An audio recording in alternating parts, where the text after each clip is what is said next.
Magazine grand format.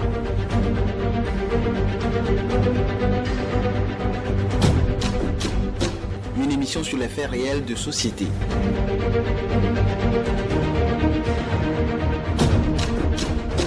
Magazine grand format présenté par Yasmine Adoko.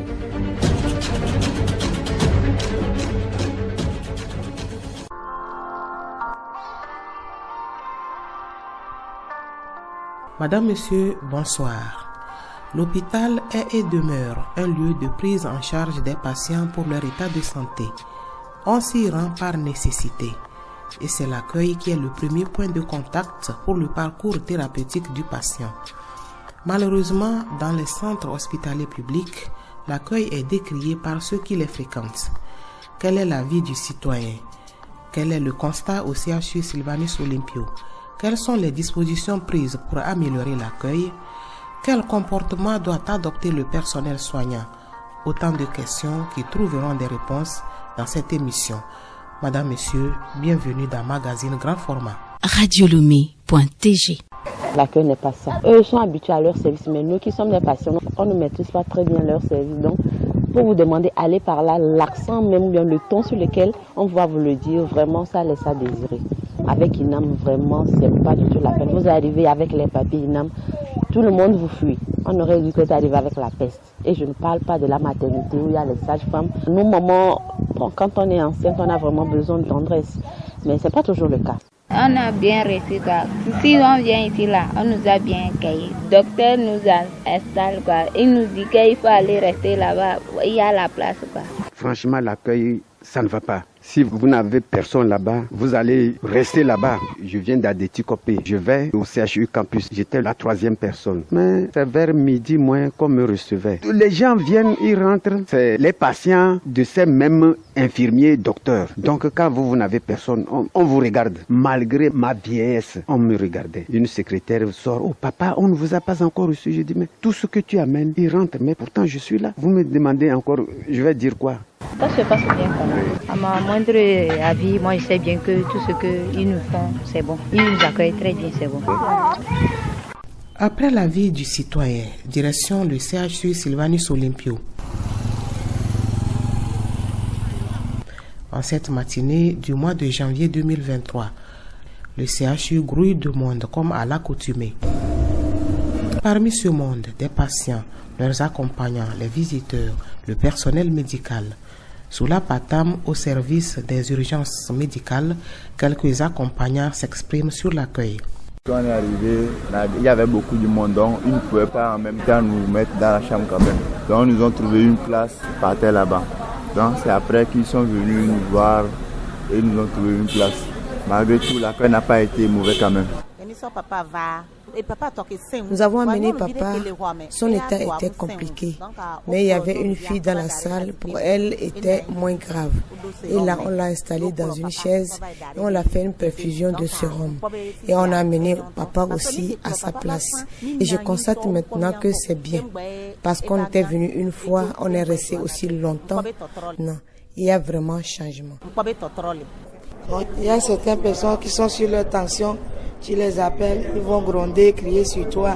Et après, ils viennent rendre les services. Mais on ne peut plus refuser. On nous a accueillis. Dieu merci, tout est bon. Au niveau des urgences chirurgicales, dans la salle d'observation des victimes d'accidents de la circulation. Ils ne sont pas vite arrivés, mais au fur et à mesure, ils sont venus faire les premiers soins. À part le reste, ils viennent, ils repartent, parce qu'ils ne peuvent pas consacrer tout leur temps pour moi seul. Ça dépend aussi du cas. Quelqu'un qui est cassé, quelqu'un qui a le mauvais tête. Non, on m'avait accueilli bien. Je dirais que l'accueil a été satisfaisant. Et en ce sens que ils ont bien pris soin de moi. Ça fait la 3e fois qu'on nous hospitalise. Bon, c'est seulement à la pharmacie là-bas qu'il y a vraiment des problèmes, quoi. Pour payer un produit, d'abord, on vous dit des bêtises. Et c'est quand eux ils veulent d'abord, ils viennent vous ouvrir et prendre vos ordonnances. Vous pouvez passer presque 1 heure de temps là-bas avant d'avoir un produit. Un peu plus loin, aux urgences du service de cardiologie, c'est la course contre la montre. Kapo Kwasi Dodi, je suis le surveillant du service de cardiologie. Ça, nous l'appelons l'obus d'oxygène. Ça sert à oxygéner notre patient en état de détresse respiratoire. Et nous avons également des pousse-seringues électriques qui servent également à envoyer des solutés aux patients. On prend la seringue électrique, on va beaucoup plus vite. Et donc c'est un peu ça. Voilà. Donc il y a une équipe qui vient le matin, il y a une autre qui viendra le soir pour voir relais ceux qui sont là le matin. Nous sommes dans un service de soins intensifs de cardiologie. Et donc si on parle de soins intensifs, il faut savoir qu'il doit y avoir des soins permanents et continuels. C'est no stop. Une accompagnante de malades témoigne. Avant,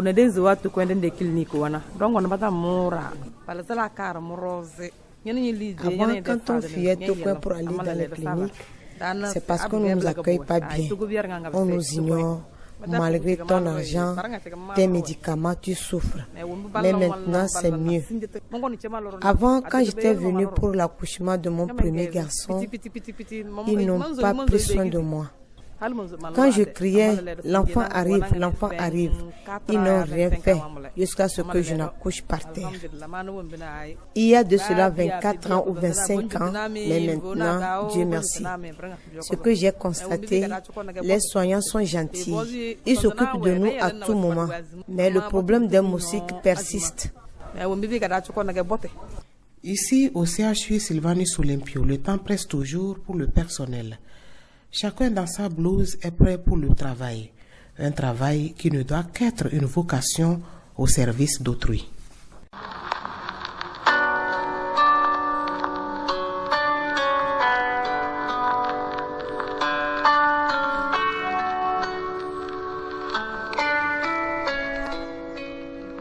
Saturation, file d'attente dans tous les services. C'est le quotidien au CHU Sylvanus Olympio, le plus grand hôpital du Togo. Certains estiment qu'ils sont laissés à leur triste sort. Le surveillant général Biema Omoro s'explique. On ne peut pas dire qu'on les laisse à leur triste sort. La prise en charge est toujours faite. Peut-être que les gens ne l'apprécient pas. Vous verrez que vraiment le personnel est acharné à pouvoir soulager les peines de ceux qui sollicitent nos prestations. Au niveau de chaque service, il y a ce qu'on appelle les staffs, où ils discutent de la meilleure façon de prendre en charge, où ils interpellent par rapport à ce qui n'a pas fonctionné pour qu'on soit efficace. Maintenant, il y a le contexte du CHU où vous voyez que tous les centres réfèrent au CHU. Des fois, les gens réfèrent parce qu'ils ne veulent pas que ça décède chez eux. Des fois, les gens réfèrent parce qu'ils ont commis des insuffisances. Ils ne voudraient pas endosser les responsabilités, ils nous les envoient. Donc, le CHU ne peut pas envoyer nulle part. Alors que nous, on ne peut pas référer. Les gens réfèrent des fois parce qu'ils sont pleins, mais nous recevons. Même vous allez voir, même si nos lits sont débordés, nous mettons des matelas par terre pour pouvoir prendre les malades. Donc, c'est des conditions difficiles comme ça que le personnel travaille. Vous voyez, tous ceux qui rentrent au CHU ici, même ceux qui n'ont pas d'accompagnant, nous les prenons en charge. Vous voyez les sapeurs-pompiers, quand vous voyez les sapeurs-pompiers en route, dites-vous qu'il va au CHU ça. Tout ce qui se passe comme accident dans les environs, c'est le CHU qui prend. Et les cas graves qui arrivent chez nous, nous ne croisons pas les bras en attendant que les parents arrivent. Il est mis en place une procédure au CHU ici actuellement que nous prenons en charge. On signe, on donne les médicaments en attendant que les parents arrivent. Seulement, quand les parents arrivent, nous exigeons qu'ils nous remboursent. C'est de cette manière-là que nous pouvons prendre encore en charge d'autres. Mais bon, il arrive des moments où les gens ne le comprennent pas ainsi. Mais il faudrait que la population le comprenne ainsi. Vous voyez, des fois, les gens se plaignent quand vous allez. Par exemple, quelqu'un peut dire que je suis là, ça fait 3 jours. J'ai mon patient qui est arrivé aux urgences, ça fait 3 jours. Je n'ai pas les soins. Mais quand vous allez, vous voyez que, bon, le premier jour qu'il est arrivé, il a reçu l'ordonnance. Mais du fait qu'il doit contacter tel parent ou tel parent pour rassembler le nécessaire, le jour-là où il se plaint, c'est le jour-là qu'il a pu honorer tout. Et dans l'instant où il a honoré tout, il voudrait être prioritaire. Peut-être qu'au moment où il a honoré tout, il y a des urgences, plus urgentes que son cas. Donc du coup, il se dit que non, je suis venu depuis 3 jours, mais en réalité, il a reçu l'ordonnance, ça fait 3 jours. C'est aujourd'hui qu'il a honoré. Et donc, Bon, il y a des priorités dans priorité. Peut-être qu'au moment où il a honoré, les gens sont acharnés sur d'autres urgences. C'est pour ça qu'il n'est pas encore pris. Mais finalement, ils sont satisfaits. Que ce soit au CHU Sylvanus Olympio ou ailleurs dans les autres hôpitaux publics, l'accueil crée parfois la déception des populations. Dr Agbobliaou Apelete, directeur général du CHU Sylvanus Olympio. Il arrive que l'on reproche à certains agents de mal accueillir. Lorsqu'on parle d'accueil, que ce soit à l'hôpital ou bien dans un autre service, que ce soit public ou privé, lorsqu'on est bien accueilli, ça se sent, ça se vit. Mauvais accueil, ça signifie que celui que j'ai en face ne se sent pas désiré à cet endroit où il est, ne se sent pas le bienvenu à l'hôpital, où il estime qu'il y a eu un écart de langage lorsqu'on s'adresse à lui. C'est des éléments relatifs à l'accueil.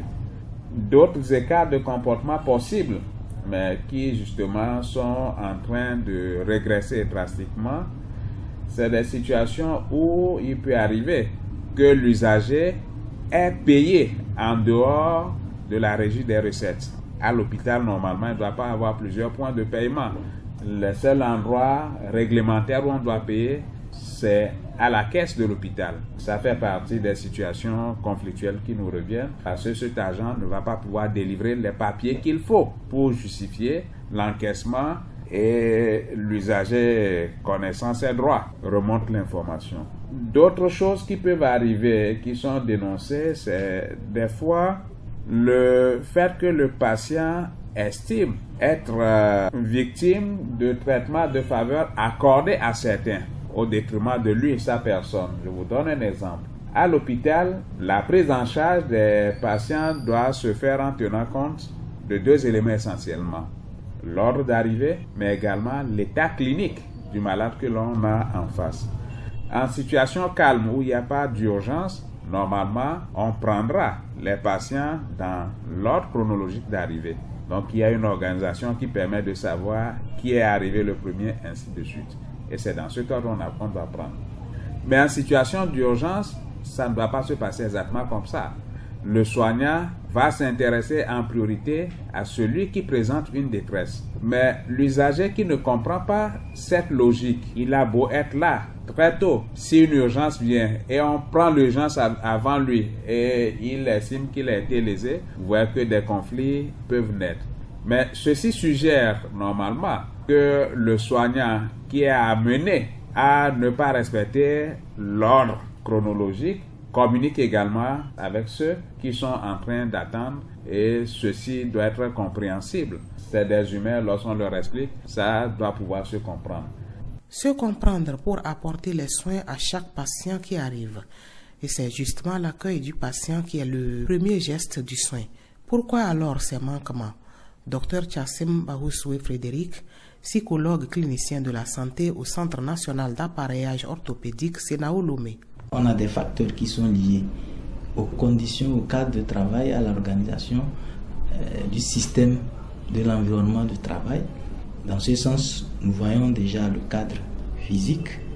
Donc si le cadre physique n'est pas adapté, vous voyez que ça peut influencer négativement l'accueil et par conséquence la guérison du patient. Dans l'organisation du travail aussi, l'insuffisance du plateau technique. Il y a ce phénomène du sous-effectif aussi du personnel soignant et la faiblesse par endroit aussi, on peut le noter, des outils ou des mécanismes de connaissance de la pratique de l'accueil. Donc tout ça crée chez le personnel soignant une sorte de surcharge et de stress. D'accord? Le stress est là, la surcharge est là et malheureusement la mauvaise gestion de ce stress ou de cette surcharge de travail va impacter négativement les patients d'une manière ou d'une autre. En dehors donc des conditions de travail, on peut aussi voir les facteurs individuels ou personnels liés au professionnel de santé lui-même. Je m'explique. On dit souvent que l'équation personnelle du soignant peut influencer négativement l'accueil. j'ai envie de dire, n'est pas soignant, qui veut le métier, le choix d'être professionnel de soins ne doit pas se faire dans n'importe quelle condition. Donc cela exige quand même un certain engagement pour sauver les vies. Et cela exige aussi une certaine motivation intrinsèque. D'accord? Donc être soignant, ça devait être un appel, une vocation, un amour de la chose, un choix pour sauver les vies. Mais dès lors qu'un professionnel de santé, d'accord, ne met pas le patient ou bien l'arrivant ou l'entrant au cœur de cette priorité et le réduit juste comme une machine à réparer ou bien un objet de prise en charge, au lieu qu'il soit un sujet de sa prise en charge, vous voyez que ça peut avoir des incidents sur l'accueil et par conséquent le processus vers le retour à la santé. C'est la conscience professionnelle qui est de mise ici. Donc il faut comprendre que on ne doit pas peut-être faire du business autour du patient. Parfois, quand on est engagé, quand on a l'amour du travail, on n'a pas forcément besoin de réduire le patient sur le ressort du marketage.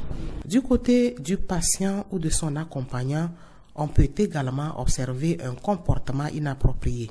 Il arrive qu'on croise des patients un peu difficiles, des patients qui viennent avec des excès d'angoisse sur la peur du diagnostic. Il vient, il ne sait pas, la peur de l'inconnu, le pessimisme, et quoi qu'on fasse, vraiment il n'adhère pas au traitement. Donc cet état de choses devient un obstacle quand même pour le personnel soignant d'aider malgré cette bonne volonté d'accompagner le patient. Ça peut être un biais pour bien accueillir l'accueilli. L'accueil décrié concerne tous les hôpitaux du pays. Cap sur Kara, où nous avons un entretien avec le représentant du personnel au conseil d'administration du CHU de la localité, M. Boyodi Tchazibana. Il est également le secrétaire du bureau Saint-Faute CHU Kara. Il se prononce sur le sujet. Ce n'est pas un sujet nouveau. C'est pour dire que nous militons. À chaque fois que nous nous retrouvons, on essaie de sensibiliser nos collègues sur les bonnes pratiques, surtout l'accueil des patients. Car on dit un patient bien accueilli est à moitié soulagé. Disons que localement au CHU de Kara, nous n'avons pas d'une manière formelle organisé des formations à l'endroit de nos camarades syndicalistes, mais lorsque nous nous retrouvons en assemblée générale, nous nous rappelons les bonnes pratiques d'accueil. Donc, je peux dire qu'il n'y a pas de formation en tant que telle. Les patients, pour la plupart, arrivent à l'hôpital désespérés. Au fait, quel comportement doit adopter le personnel soignant pour ne pas empirer leur état de santé? C'est vrai, quand on vient à l'hôpital, c'est pour trouver une solution à notre état de santé. Et comme on le définit, la santé, ce n'est pas seulement l'absence de maladie, mais c'est un état complet de bien-être physique, moral, psychologique et tout. Donc tout malade qui arrive à l'hôpital désespéré, lui devons apporter du confort pour qu'il soit soulagé, qu'il sente qu'on s'occupe de lui et qu'on prend soin de lui pour que au moins qu'il soit soulagé en attendant le traitement complet. C'est un message à l'endroit de vos camarades dans les hôpitaux publics. S'il y a un message à laisser à l'endroit de nos camarades syndicalistes ou pas, c'est de se donner lorsqu'on a prêté serment pour servir la population, surtout lorsqu'il s'agit des questions de la santé. Alors, il faut avoir le cœur, la volonté, l'amour d'exercer notre métier. Quoique nous n'avons pas les conditions nécessaires pour travailler, nous demandons aux camarades d'abandonner certaines pratiques peu orthodoxes qui essaient de ternir notre image et de donner le meilleur qu'on a, et que le reste viendra à la volonté des plus hautes autorités du pays. Retour à Lomé, plus précisément au CHU Sylvanus Olympio, où des efforts se poursuivent en vue d'améliorer les prestations de services pour la satisfaction des usagers. Dr Agboubli Yaou Apelete, directeur général. L'hôpital, c'est un endroit inhabituel que le patient, le client ou l'usager fréquente. Et habituellement, c'est des individus n'ayant pas l'habitude du milieu, ils sont un tout petit peu perdus. Donc c'est des gens qui ont besoin d'être orientés, primo, mais également qui ont besoin d'être informés.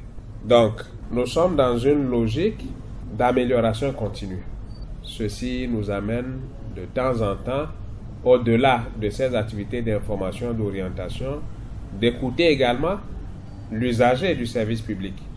Et en cela, nous avons des agents qui font des enquêtes. Ils administrent un questionnaire de satisfaction aux usagers qu'ils prennent à tout hasard dans ces différents services. Et ces données sont synthétisées et nous les analysons.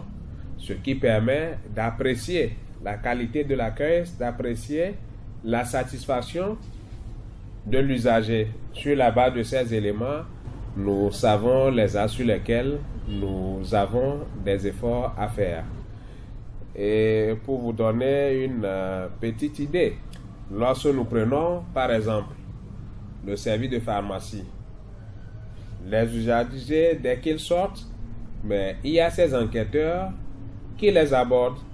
Ceci permet de voir par exemple sur une ordonnance prescrite, en termes de proportion, combien de médicaments sont disponibles, combien manque, et ceci nous permet de prendre des actions. On se rend compte qu'aujourd'hui, sur 10 médicaments prescrits, vous avez 7 à 8 qui sont présents, qui sont disponibles. Et de leur action, nous tirons les leçons nécessaires pour compléter ce qui manque. Voilà globalement le mécanisme qui est mis en place pour faire le suivi de la satisfaction des usagers du CHU Sylvanus Olympio. Des innovations, on en constate également dans les différents services du CHU Sylvanus Olympio. Biema Oumourou, surveillant général. Toutes les urgences sont prises en charge et immédiatement. Maintenant, nous allons communiquer sur nos heures de consultation et nos jours de consultation dans toutes les spécialités. Parce que dans toutes les spécialités, on consulte sur rendez-vous. Si quelqu'un arrive comme ça au CHU, il risque de repartir. C'est vraiment dommage, mais c'est comme ça, il risque de repartir. Si ce n'est pas une urgence, je précise bien, ou bien l'heure à laquelle tu es arrivé au CHU pour la consultation, peut-être que si tu arrives à 9h, 10h, tu risques de partir ici à midi, 13h. Parce que le centre est très sollicité. Donc peut-être que nous allons sensibiliser la population pour que les gens puissent comprendre un certain nombre de choses et puis ça ira bien. Dans tous les cas, il faut s'armer de certaines valeurs dans ce métier noble de soignant. Le psychologue clinicien de la santé, Dr Chassim, explique l'expression selon laquelle un malade bien accueilli est à moitié guéri. Moi, personnellement, même je vais encore exagérer en disant un patient ou bien un malade bien accueilli est même à 75% guéri. Pourquoi je le dis? Il faut d'abord comprendre ce qui veut dire bien accueilli. Le bon accueil, en fait, fait appel à non seulement à un cadre physique de traitement sain, mais aussi à la relation soignant-soigné, dans laquelle une façon d'être ou un état d'esprit ou le comportement du soignant sont fondés sur certaines valeurs comme l'écoute active, l'attention, la disponibilité, l'empathie, la bienveillance, la tolérance, la patience, la confidentialité, la discrétion, le respect même de la dignité humaine, le respect des droits de l'usager, l'adaptation aux besoins du patient ou de l'usager qui vient en milieu hospitalier. Cette disposition de l'accueillant crée un climat de confiance et met à l'aise le client ou le patient qui a l'impression qu'il était attendu, qui a l'impression qu'il est considéré, qu'il est valorisé en quelque sorte. N'oublions pas que le patient ou bien l'usager, quand il arrive dans un centre, il vient avec un sentiment d'inquiétude, des sentiments d'angoisse, de désespoir. Voilà, des sentiments de désespoir.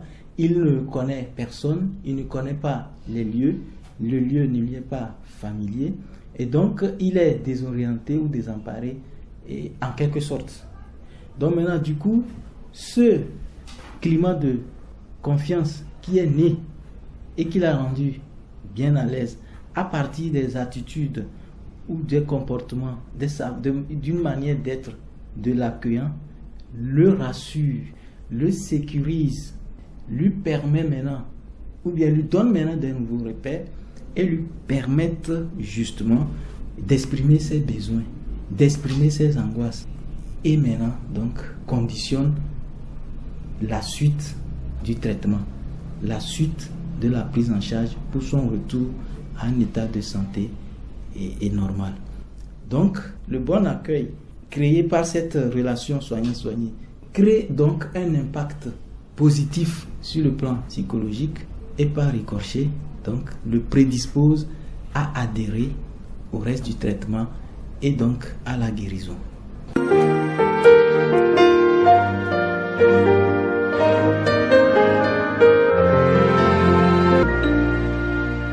Pour une prise en charge du patient, il faut en amont un bon accueil.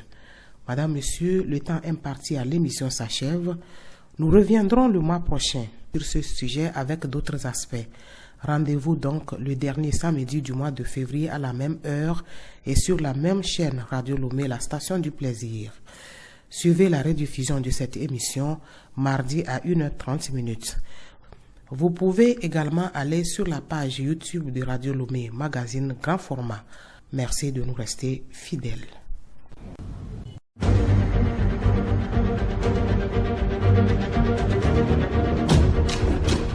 Magazine grand format.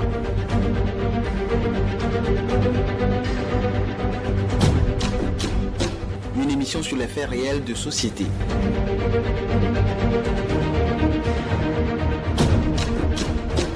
Magazine grand format présenté par Yasmine Adoko.